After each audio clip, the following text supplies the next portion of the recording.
Uşaqlar, bugün keçirik köməkçi nitq hissələri qoşma. Ümumiyyətlə, biraz ilkin olaraq köməkçi nitq hissəsi nədir? Hər kəsdə salamlayırım. Köməkçi nitq hissələri nədir? Onu bir yadımıza salaq, sonra qoşma haqqında ətraflı danışaq. Nitq hissəsi anlayışı sizcə nə deməkdir? Nitq nədir? Danışıq prosesidir. Danışıq prosesidir, eləmi? Ay, sağ ol. Bax, burada bu danışıq prosesində, yəni nitqimizin əsasını təşkil edir nə? Əsas nitq hissələri. Biz onlar haqqında danışdıq. İsim, sifət, say, əvəzlik, zərf və fiil. Yəni 6 əsas nitq hissələrinin hər birinin xüsusiyyət haqqında keçmişik sizinlə. İndi isə köməkçi nitq hissələri. Bax, adı üzərindədir də köməkçi nitq hissəsi. Yəni nitqimizə kömək edən hissələr, parçalar. Biz əsas nitq hissəsi ilə fikrimizi formalaşdırırıq. Ən vacib məsələlər əsas nitq hissələrinin üzərindədir. Köməkçi nitq hissələri isə nitqimizə nə edir? Kömək etmiş olur. Onlardan bugün birini keçirik. Nəyi? Qoşmanı. Qoşma nədir? Uşaqlar, qoşma, bunu burada üzərində yazacağım. Qoşma ismin adlıq, yiyəlik, yönlük, bir də nə? Çıxışlıq. Cəmi ismin 4 halına qoşulur. Sadə qulaq as. İsmin adlıq, yiyəlik, yönlük və çıxışlıq hallarına qoşularaq müxtəlif məna çağrıları yaradan köməkçi nitq hissəsinə nə deyilir? Qoşma deyilir. Bax, məna çağrıları da bunlardır. Aydındır. İndi bir-bir onları izah edəcək. Deməli, ismin hansı hallarına qoşma qoşula bilməz?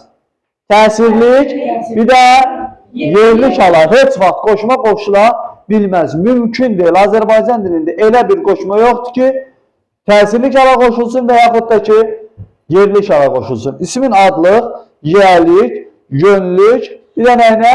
Çıxışlıq hallarına qoşulur. İndi bunları dedikcə hansı hallara qoşulduğu, yəni bunu əzbərləmək şərt deyil. Hansı qoşma, hansı hala qoşulur. Onu əzbərləsəz imtihanda 100% yadınızdan çıxacaq. Ona görə ən yaxşı nədir? Artırmaqla.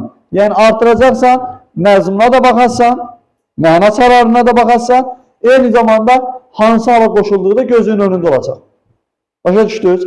İndi baxaq, qoşma deməli, hansı məna çağrıları dedik axı, nitqimizə qoşularaq müxtəlif məna çağrıları yaradır. Həmin o məna çağrıları da bənzətmə və müqayisə. İndi baxın, bənzətmə və müqayisə adı üzərindədir. Bənzətmə deyəndə biz hər hansı bir obyekti və yaxud da ki, subyekti digər birinə bənzədirik. Digər bir şeyə, əşyaya mı deyək, nə bilim, canlıya deyək və s. Baxın, kimi tək caüstü kim. İndi mən deyirəm ki, məsələn də, sevincinlə Əli, sevincinlə quş kimi uçurdu. Bu ədəbiyyat oxuyanlar bilir. Mən nədən söhbət ki, təşbih edəndə bənzəyən, bənzədilən, bənzətmə qoşması, bənzətmə əlamət. Bəli. İndi baxın, əlini burada nəyə bənzətdim quşa? Kimi burada hansı bənzətdim? Asıl. Bunu bildik bənzətmə qoşmasıdır. İndi baxırıq. Quş kimi, quş hansı haldadır? Hansı hala qoşulub? Hansı hala qoşulub? Daha çəkilir. Yəni bunu əzbərimə ehtiyac var. Aydındır bənzətmə və müqayisə. İkinci gəlir birgəlik vasitə bildirərlər. Uşaqlar, birgəlik nədir? Adı üzərində də bir yerdə onun vasitəsilə və yaxud da. Məsələn, deyirəm ki, Nərmin ilə gəl. Filan kəs. Nərmin ilə gəl. Kiminlə birgə gəl? Nərminlə. Eləmi? Bax, buradakı ilə hansı hala qoşulub? Hansı hala qoşulub? Adlıq hala qoşulub. Hansı məna yaratıb? Birgəlik vasitə. Və yaxud da belə deyə bilərsən də, Nərmin vasitəsilə də, yəni Nərmin ilə birlikdə gəl. Aydın oldu. İkinci nədir? Üçüncü nədir daha doğrusu məna çalar? Səbəb, nəticə, istinad. Bax, deyirəm ki, xəstələndiyi üçün gəlmədi. Bax, buradakı üçün gəlməməsinin səbəbi nədir? Və yaxud da ki, deyirəm, oxumaq üçün Bakıya getdi. Bakıya getməsinin məqsədi nədir? Oxumağı. Deməli, burada üçün görə və ötürü nə bildirəcək? Səbəb, nəticə. Məsafə bildirənlər. Uşaqlar, məsafə ilə istiqaməti qarışdırmayın. Məsafə bildirənlər nədir? Qədər, kimi, dəqiqcə. Məsələn, deyirəm ki, evə qədər səninlə gedəcəm. Görürsünüz, burada da kimi var. Burada da kimi var, amma fərqlidir. İndi onlar deyəcək. Evə qədər səninlə gedəcəyəm. Durduğumuz yerdən, bax bu yerdən deyirəm, evə qədər səninlə gedəcəyəm. Buradan evə qədər nəyi ölçmüş oldum onunla? Məsafə. Aydın olur. İndi baxaq. Evə qədər nəyə qoşulub? Adlıqdır. Evi yönlü kala. Deməli, məsafə istiqamət qədər kimi dək nə? Evə dək, evə kimi səninlə gedəcəyəm, nə bilim, evə səninlə gedəcəyəm və s. Nəyə qoşulub? Yönlük hala. Zaman bildirənlər hansılardır? Əvvəl, sonra, qabaqdır. Məsələn, deyirəm ki, dünəndən bəri güclü yağış yağırdı. Nə zaman? Dünəndən, məsələn, sonra yağış kəsdi. Nə zaman? Dünəndən sonra və s. Hansı hala qoşuldu dünəndən? Çıxışlıq. Aydın olur. Fərqləndirmə bildir. Uşaqlar, bu adlarla tapın. Yəni, bu məna çaraları niyə var? Yəni, bu fərqləndirməyə baxın. Fərqləndirmə deyəndə, məsələn, gəbirəm. Dostum Qunduz, deyirəm ki, famildən başqa heç kim dərsə hazır deyil. Buradakı uşaqlarınla içərisində famili nə etdim? Və yaxud da deyirəm, famildən savayı heç kim hazır deyil, famildən özgə heç kim hazır deyil, famildən başqa heç kim hazır deyil. Aydındır. Necə? Hazır. Famildən başqa hazırdır, tərsinə dedim. Burada bunu deməklə nə etdim bunu? Fərqləndirmiş oldum. Gedə bilərsən. Deməli, bax, hansıya qoşuldu famildən başqa, famildən özgə? Çıxışlı qalar. Yön istiqamət bildirənlərdə təbii ki, adı üzərində bu qoşmalar qoşulduğu sözün istiqamətin yönü. Məsələn, deyirəm ki, evə tərəf getdi. Evə tərəf. Yönü bildirir də, getdiyin istiqamət nədir? Ev. Hansı yönə getmişsən? Ev. Nə bilim, evə kimi getdi, sonra evə sarı getdi və s. Deməli, burada da evə sözülə, bəli, yönlük. Bir də var, aidlik, məxsusluq bildirənlər. Bu da kiməsə aid olan, kiməsə məxsus olanda. Məsələn, deyirəm ki, sənə aid kitabları gətirmişəm. Sənə aid. Burada aid işlət, elə ad üzərində də aidlik. Və yaxud da ki, mənə məxsus qələmi ver. Burada məxsus bildirməklə məxsusluq, mənə dair və s. İndi bu nəyə qoşulacaq? Mənə, hansı haldadır? Yönlük. Aydın oldu məna çaraları. Yəni, biz rahat şəkildə bu 8 dənə məna çaralarının içərisində seçə bilirik ki, bənzətmə nədir, müqayisə nədir və s. Burada məsələn, ortaq olanlar var. Kimi burada da var, burada da var. Bu necə fərqləndirəcək? Əgər məzmuna baxacaqsan da, biri digərlərinə bənzədilibsə bənzətmə, məsafə varsa, məzmunu varsa məsafə. Məsələn, buradakı cümləyə baxın, deyirəm, quş kimi uçurdu. Bənzətmişəm nəyə? Quşa. Deməli, orada kimi nəyə qoşulub? Adlıq hala qoşulub, bənzətmə yaradıb. Bir də var, deyirəm ki, səhərə kimi yağış kəsmədi. Burada nə bildirmiş oldu? Məsafəni bildirmiş oldu da, zamanın məsafəsini bildirmiş oldu və s. Aydındır, yəni, bir də ki, uşaqlar, belə yazıda saxlayırız da, məsafə bildirəndə kimi yönlük hala qoşulur, bənzətmə bildirəndə kimi adlıq hala qoşulur.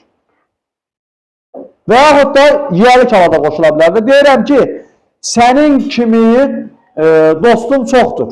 Sənin kimi. Digərləri nəyə bənzətdim? Sənə bənzətdim də. Deməli, yiyəlik halada qoşulub, bənzətmə əlaməti bildirə bilər. Bura kimi nəsə qaranlıq qaldı? Bildiniz məna çaralar, qoşmalar. Gəlin uşaqlar, qoşmaların yazılışına da baxalım. Bu da vacib məsələlərdən biridir.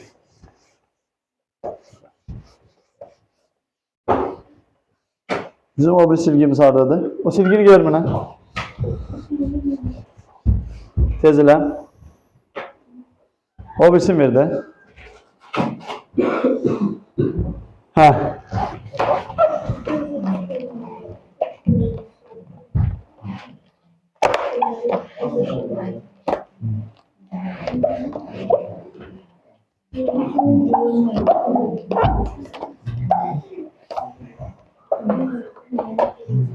Hə, dostlar, çəkir, destek edin. Qoşmaları yazılışı. Uşaqlar, qoşmalar 3 cür yazılacaq. 1. Bitişik. Bitişik yazılanlar şəkilçiləşmiş qoşmalardır. Can üstü 2, can üstü 2, dək, tək. Yəni, bir hecalı qoşmalar sözə necə yazılacaq? Bitişik. İstisna, istisna. İstisnamız bir dənə xas qoşmasıdır.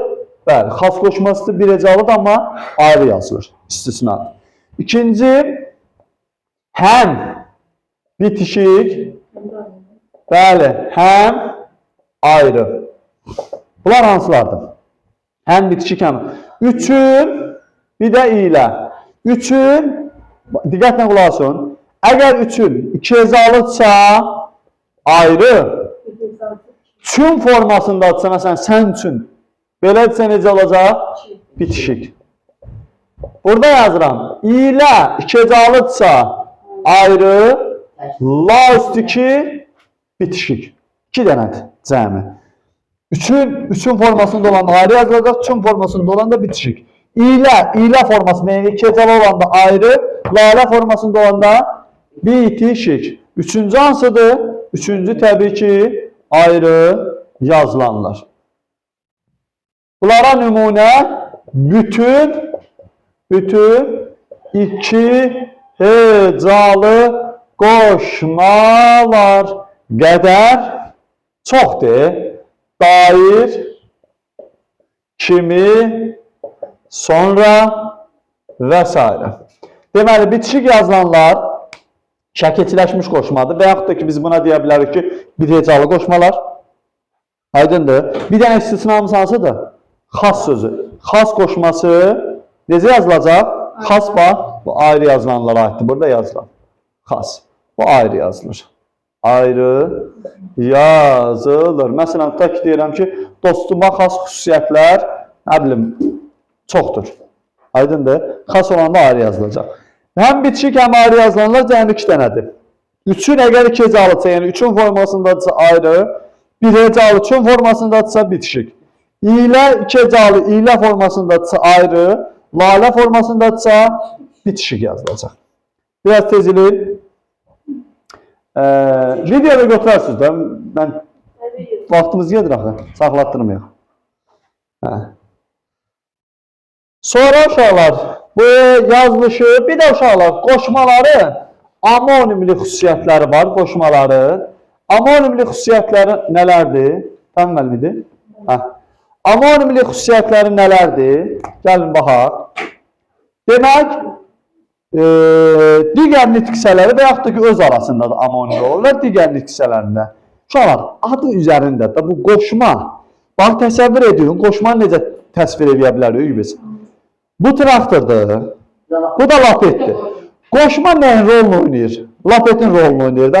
Bu buna nə edir? Qoşulur. Qoşma, lapet, nə qəşəng, işıqlar da söndü, çəkir normal. Yaxşıdır. Qoy bir dənə qapını açıq qoyun. Deməli, ziyanı yoxdur, çəkəcək. İndi qulaq asın uşaqlar. Baxın, bu lapet, bu qoşma traktordan əvvəl gedə bilər. Deməli, qoşma heç vaxt cümlənin əvvəlində işlənə bilməz. İşlənə bilər, işlənə bilməz. Baxın, məsələn, sonra bəri,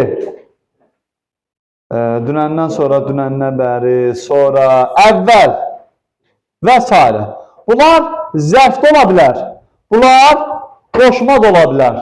Bunu necə fərqləndirəcəyik? Əgər bu qoşmadırsa, diqqətlə qulaq asın. Bu sözlər qoşmadırsa, nəyə qoşulacaq? Çıxışlıq hala. Deyirəm ki, səndən əvvəl mən gəldim. Baxın, nəyə qoşulub əvvəl? İndi burada nədir əvvəl? Qoşma. Bir də var deyirəm ki, qulağa sadiq. Bir də var deyirəm, əvvəl mən gəldim. Buradakı əvvəl nədir? Zaman zərfi. Yəni, buradakı əvvəli biz heç vaxt qoşma kimi götürə bilmərik. Niyə götürə bilmərik? Çünki heç nəyə qoşulmayıb da. Başa düşdünüz? Və yaxud da kimi sözü. Kimi. Nə ola bilər? Qoşma ola bilər. Bir də nə ola bilər? Əvəzlik. Məsələn, deyirəm ki, kimi gəldi, kimi getdi. Bəli, gəldi kim, kimi, eləmi? Getdi kim, kimi, eləmi? Burada nəsə qoşulub, biz buna qoşma deyə bilərik. Heç vaxt, əvəzlik. Mümkün deyil. Bir də var deyirəm ki, məsələn, tutaq ki, əli kimi oxuyun. Biraz cümlə natarazdır, çünki əl oxumur. Bəli, burada əliyə qoşulub, nə etmişəm? Bu qaysı. Sadiq kimi, hə. 3 dəfə sənin adını çəkmişəm ki, sakit ol. Hə. Sonra başqa nələr var uşaqlar? Qoy yadımıza salar. Və başqa. Çoxdur bu tipli sözlər. İndi bəzilərini izah edəcəm. Baxın, başqa sifətdir. Bir var deyirəm ki, başqa adamlar gəldilər. Hansı adamlar? Sual verə bilirsən də. Bir də var deyirəm ki, səndən başqa kimin var? Səndən başqa da savayı. Bəli, səndən savayı. Burada çıxışlıq hala qoşulub, qoşma və s. Nəsə qaranlıq qalır burada. Yəni, bunları rahat şəkildə bir şey yadınıza saxlayın ki, yəni qoşma nəyəsə qoşulmalıdır, mütləq şəkildə qoşulmalıdır. Əgər qoşulmursa, deməli biz bunu şübhəli bir məqam var da, başqa nitq səsi kimi düşünməliyik. Qoşmalar özlərinin arasında da sinonim ola bilər. Necə? Məsələn, evə tərəf, tərəfi nə ilə əvəz edə bilərəm? Evə sarı, evə doğru, sənin kimi nə ilə əvəz edə bilərəm? Sənin tək və s. Aydındır? Yəni biz qoşmaları bir-birinə əvəz edib rahat şəkildə və yaxud da yol boyu ilə ağac əkilmişdir. İləni burada nə ilə əvəz edə bilərəm?